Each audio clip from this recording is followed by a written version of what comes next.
So let's talk a little bit about action sequences today. Somebody pointed out the thing of, what type of tricks are there or what type of techniques are there in action sequences that we might miss, or mistakes that you want to avoid.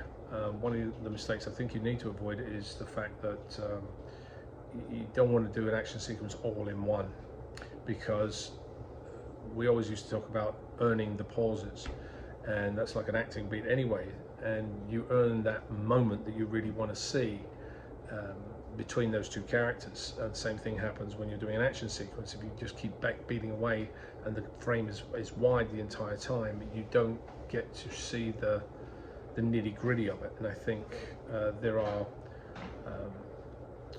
mistakes made in that respect. The other thing I think you have to look at is the angle of the camera and which way the movement of the camera is going, whether you are doing the action toward the camera or whether you're doing it away. For instance, if I'm doing a sword fight, a lot of the time I would want to be, the blade want to be coming here, so you as an audience member are feeling the action.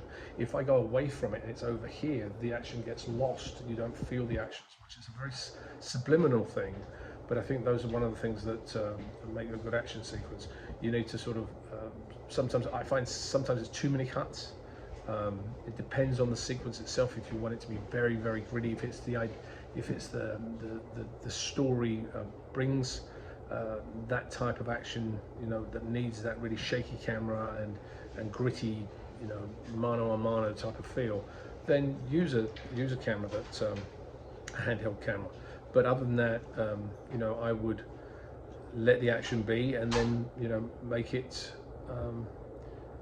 make it flow from one movement to the next.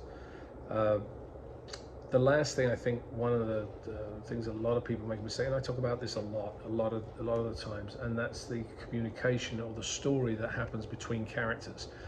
Many times that's lost. Where the action begins, the story ends, and I think that's, we see all these great big action sequences and these explosions, etc., and you get lost in